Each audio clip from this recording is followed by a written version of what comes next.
A court's jurisdiction at the beginning of a trial may be lost in the course of the proceedings due to a failure to complete the court, as the Sixth Amendment requires, by providing counsel for an accused who is unable to obtain counsel, who has not intelligently waived this constitutional guarantee, and whose life or liberty is at stake if this requirement of the Sixth Amendment is not complied with. The court no longer has jurisdiction to proceed. That means the conviction is void. And the argument is made herein that the court failed to complete itself under the Eighth Amendment. They can't impose bail like this in violation of the Eighth Amendment. It's a jurisdictional bar to further proceedings. The case is over. You're free to go. That's what's been argued here. The co-plaintiff who signed on to this original action was a defendant in a county across the state from this defendant. But both counties are 2 of 5 counties that don't have a bond schedule to guide the judge in how much bail to impose.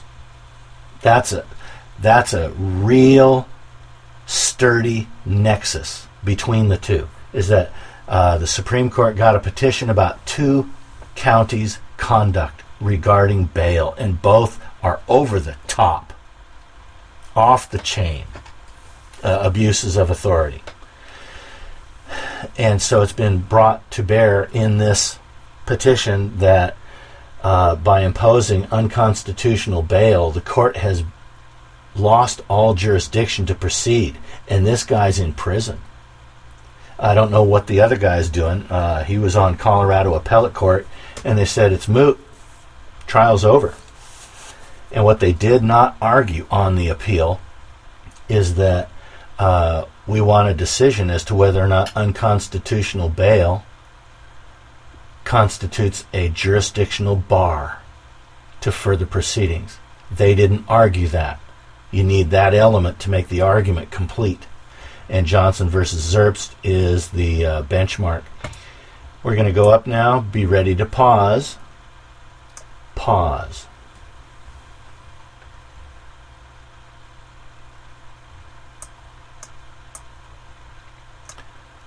Pause.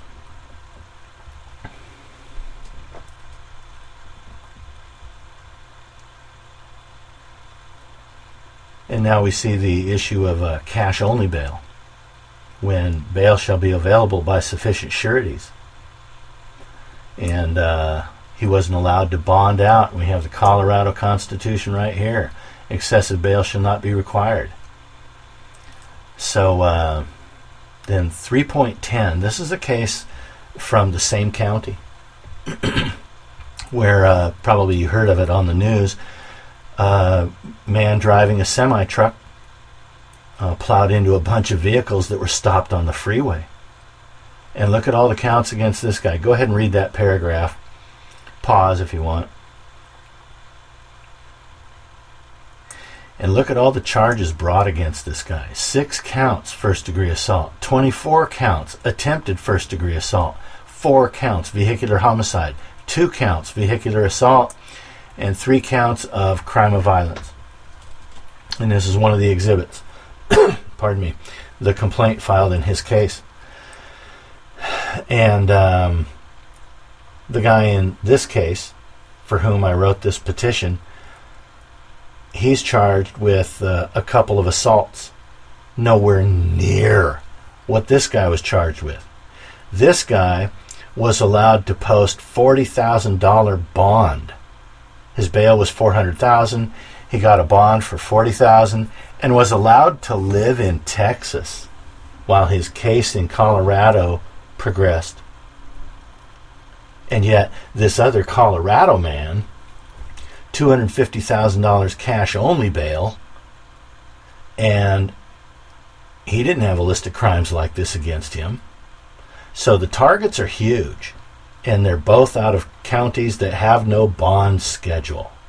That's the fatal flaw in this, is that it appears we need a bond schedule, because without it, look at what these judges do to people. and how it's a coin toss. You have no idea what kind of bail is going to be imposed in a Colorado court. And so that's the public interest angle. So I'm going to scroll down to 3.12 here. Go ahead and pause if you need to read what's on the screen. Paragraph 3.12. He was only in jail for 9 days. Then his parents were able to post the cash. And the county had the money for a time, and Kurt Riggin did some digging and found out it goes into a particular fund that bears interest. That's why the cash-only bail. Oh, I'm shocked. Pause if you need to read what's on the screen.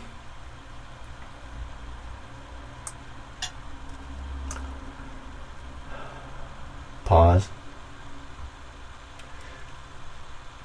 Stack versus Boyle, 1951, is a benchmark case. You'll see it mentioned a lot in cases regarding excessive bail. Pause. And now we're into the Cato Institute, paragraph 3.13 through 3.16. Pause.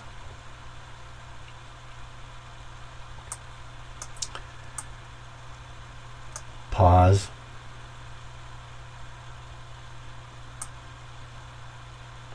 Pause. And then we got a footnote down here. Catch up. There's footnote 5 right there. And that's what footnote 5 says. Pause.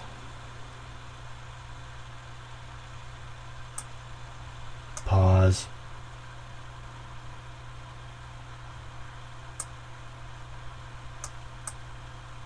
Pause.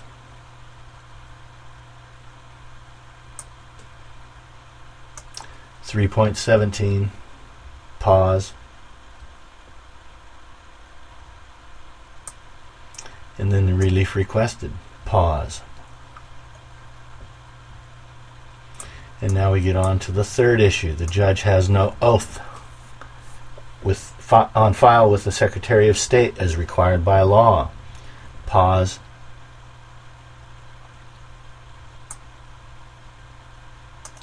Pause. And we see here oaths were filed constitutionally. The Constitution requires officers of the Executive Department and judges of the Supreme Court and district courts and district attorneys shall file their oaths of office with the Secretary of State. He doesn't have one with the Secretary of State. Ha ha ha, gotcha. Anyway, pause. Okay. Pause.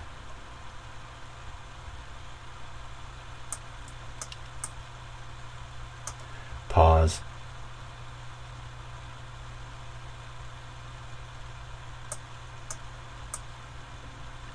Pause.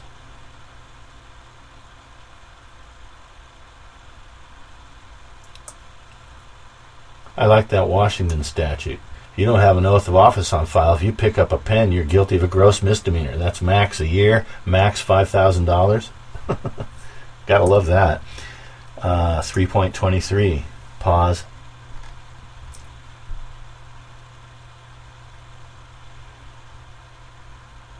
Okay.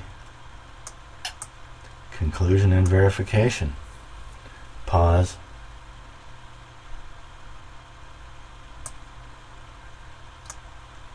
Pause. And all this is under penalties of perjury. Okay? Nothing to see here. So the petition's been filed. They've had it ballpark 3 weeks, and they haven't dismissed it yet. Knock on wood. What we're searching for, what we seek, is that the court issue an order instructing the state to reply to this brief. That's the next step that has to happen, and then the state has to file a reply, and then somebody gets to write the rebuttal brief to the state's reply. and I hope it's me. My pen is obviously very sharp, and this is way off the beaten path. It has nothing to do with tax law, criminal complaints. It's constitutional issues. And if victorious on this argument, the judge with no oath, that's the least of the three arguments right there. A victory on that would nullify every single signature that particular judge signed on any document. This one's huge. Cash-only bail. If cash-only bail is illegal, and if it's a jurisdictional bar to further proceedings because the court failed to complete itself under the 8th Amendment, under the Colorado Constitution, it would nullify literally thousands of cases in Colorado. It would overturn thousands of convictions. Excessive bail, we've seen in 2 counties now, but in this one, the first one, in a county with no bond schedule, it was the Wild West. They could do whatever they wanted to you with bail. $250,000 cash only for a guy that makes $20 an hour. Try to convince me that that's not excessive. So the state's up against it here with these 3 arguments. And I want a decision on all 3, of course, but the relief requested is that his conviction be overturned. So they could take any one of these 3 issues and not decide the other 2. But the obviously broad public interest in a judgment regarding all 3 of these, you can't predict what they're going to do, but it's been pleasantly and sternly presented to the court in this memorandum, and they just might decide 2 of these issues. They might decide all 3 of these issues and put a halt to this practice of excessive or cash-only bail, which both are unconstitutional, and straighten out the judges saying, the state constitution says it has to be on file with this Secretary of State. We're not just talking about a statute, and you don't have one filed with the Secretary of State. Your signatures are void. Don't judges with no oath of office deserve that measure of sanction? Yeah, they do. So, and it would give the court system a better reputation there in Colorado to say the Supreme Court just cleaned up a whole bunch of messes. So anyway, there's the briefing of excessive bail in the Colorado State Supreme Court right now. It's February 3rd. This brief was filed almost 3 weeks ago. And there's a co-plaintiff. There are 2 or 3 bail bonds companies that intend to file friend of the court briefs. The attorneys working for one of them already commented that there was very little work to do because of how well this memorandum was crafted. So it's basically a motion to join rather than their own briefing of the issues. So anyway, we'll see how all this works out. Working for you. Let's get somebody out of prison and let's make a wave. And again, this is nice work. It's not tax law. It's not a criminal case.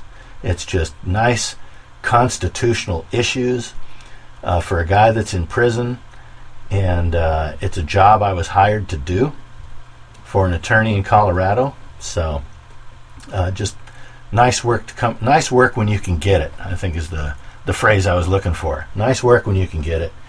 And there's an example of really work that's off the beaten path, but I did it anyway. And here we go. So stay tuned, and thanks again for visiting Take from Caesar on YouTube. My pleasure.